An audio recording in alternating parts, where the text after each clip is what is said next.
In 1986, for 2.5 seconds, the most dangerous machine ever built woke up. This is the story of how human error created hell on Earth. This is Chernobyl. It released 400 times more radiation than the bomb that destroyed Hiroshima. This is Pripyat. In the spring of 1986, it was a dream. A brand new city, built especially for the workers of a great power station. Nearly 50,000 people lived here. The average age was just 26. It was a young, hopeful, and thriving little town. It had modern schools, cafes, and a brand new amusement park. Its famous Ferris wheel was set to open in just 5 days. And just 2 kilometers away stood the source of all that life. The Chernobyl power station, the pride of the Soviet Union. Inside, 4 giant reactors powered millions of homes across the region. A 5th and a 6th were already being built. It truly seemed completely unstoppable. Here it was, in the Soviet Union near the border of Ukraine and Belarus. Power flowed from here across the entire region. So how does a nuclear reactor actually work? Deep inside, atoms are split, releasing enormous heat. Control rods are lowered to slow this reaction down. Pull those control rods out, and the reaction speeds up, generating more and more heat. Remove too many, and the reactor becomes a bomb waiting to happen. But that pride hid a deadly secret, and on the night of April 26, that secret was about to be exposed. That night, the crew was ordered to run a safety test. Ironically, a test meant to make the reactor safer. I will monitor the control rods carefully. But the test was rushed, run by an exhausted night shift who had not been properly trained for it. A recipe for disaster. To run it, they disabled safety systems and removed almost all the control rods that kept the reactor calm, a fatal mistake. The reactor became dangerously unstable. Alarms flashed. The exhausted crew knew something was terribly wrong, and they wanted to stop immediately. The supervisor knew the rules said to abort. But admitting failure to his superiors was unthinkable, so he gambled everything on finishing the test. But their supervisor refused. He ordered them to finish the test, no matter what. Reluctantly, against their instincts, the crew obeyed him. That button was supposed to shut it down safely. Because of a hidden design flaw, it did the exact opposite. The control rods had graphite tips, and for 1 split second, instead of slowing the reaction, they violently sped it up. In that instant, the power surged to 100 times the maximum. The reactor could no longer be controlled. It was too late. At 23 minutes past 1, the reactor exploded. A blast so powerful it threw a 2,000-ton steel lid through the roof. The core was now open to the sky. A column of deadly radiation rose into the air, glowing with an eerie blue light. Chunks of the radioactive core were scattered across the ground, each piece deadly enough to kill a person in minutes. The explosion was so violent it registered on seismographs. The reactor that powered a city had blasted itself apart in a single catastrophic instant. In Pripyat, people woke to a strange glow. Not knowing the danger, some came outside to watch the colorful fire from a bridge. They had no idea that the gentle ash falling on them like snow was deadly radioactive fallout from the open reactor. The first firefighters arrived within minutes. Brave men who had no idea they were walking into the deadliest fire in history. They fought the flames with their bare hands and simple hoses. The radiation was so intense, they didn't know they were already doomed. One firefighter later said the graphite on the ground tasted like metal in his mouth. That was the taste of pure radiation. Dozens of firefighters battled through the night. They put out the flames by dawn, never knowing that the real enemy was completely invisible. By now, an invisible cloud of radiation was rising high into the sky, and the wind began to carry it across the land. By morning, the fires were out. The firefighters had stopped the flames from spreading, but the reactor itself still burned within. But in Pripyat, ordinary life simply went on as normal. Children walked to school. People shopped and worked.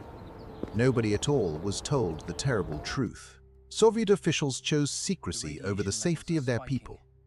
They deliberately downplayed the disaster, utterly terrified of admitting their perfect system had failed. Moscow was told that everything was completely under control. The reactor they falsely claimed was merely damaged, but the real truth was simply unthinkable. But the scientists knew. Their instruments screamed with radiation levels they had never seen. This was a catastrophe beyond imagination. Finally, 36 hours too late, the order came. Pripyat would be evacuated. The people were told it was only temporary. For 36 hours, the people of Pripyat breathed poisoned air, and their own government said nothing. Ask yourself, if the leaders of your country knew, would they tell you the truth? Let me know below. They were told to pack for just 3 days, so they left their pets, their photos, their whole lives expecting to return. Over 1,000 buses carried nearly 50,000 people away in just hours. None of them would ever live in Pripyat again. Within hours, a thriving city of 50,000 became a silent ghost town. It has stood empty, frozen in time, ever since. To smother the burning reactor, helicopters flew directly over the open core, dropping thousands of tons of sand and lead. The radiation above the core was so intense it would kill within minutes. Yet pilot after pilot flew in, again and again. The Soviet Union launched the largest emergency operation in its history. Over 600,000 people would be called to fight the invisible enemy. Closer now, you can see them clearly.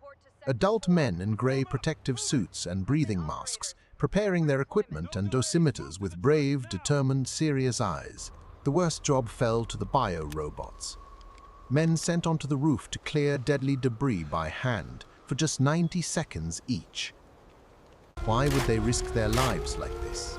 Many had no choice, but many others volunteered to save countless strangers. Would you? They worked in a desperate relay. Each man given only 90 seconds before the radiation became lethal. Then the next man ran in to take his place. If the molten core reached the groundwater, it could trigger a steam explosion and poison the water supply of millions. They had to dig faster. Keep it moving! No stopping! Faster now! Almost there! Meanwhile, the invisible cloud drifted across Europe. Sweden was the first to detect it, and the world finally learned the truth. Even the machines became victims. Hundreds of trucks, buses, and helicopters grew so radioactive they were abandoned forever in vast, silent graveyards. Radiation spread across most of Europe. It was a Swedish power plant, 1,100 kilometers away, that forced the Soviets to admit it. To seal the reactor forever, they built a giant concrete tomb around it, the sarcophagus. Built in just 206 days, it entombed 200 tons of deadly radioactive material behind thick concrete. It stands today as a monument to both terrible human failure and incredible human courage. The exclusion zone steadily grew to 30 kilometers across. Entire villages were abandoned forever. Even the people's beloved family pets had to be tragically left behind. Many of those brave liquidators paid the ultimate price in the years that followed. They are the true heroes of this story. Died within just months from the radiation. Yet their enormous sacrifice saved many millions more from an even greater catastrophe. Without them, experts firmly believe a second, far larger explosion could easily have made much of Central Europe completely uninhabitable for many centuries to come. Later, the plant managers were put on trial and imprisoned, but many blamed the secretive Soviet system itself for the disaster. Chernobyl exposed the rot of lies and secrecy. Some historians say this disaster helped bring down the entire Soviet Union.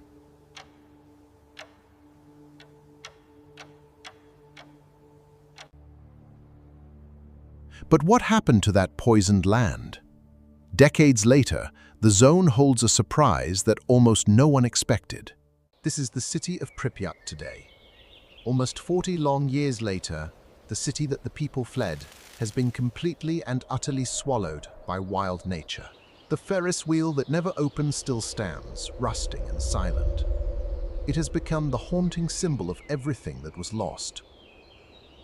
Inside, time stopped in 1986.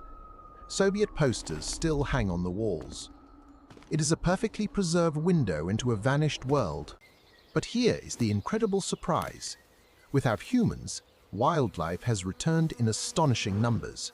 The zone is now a thriving wilderness. Wolves, bears, wild boar, deer, and rare birds now flourish here. Some scientists call it Europe's largest accidental wildlife sanctuary. It raises a haunting question. Was humanity more harmful to this land than the worst nuclear disaster in history? What do you think? In 2016, the world built a new tomb over the old one.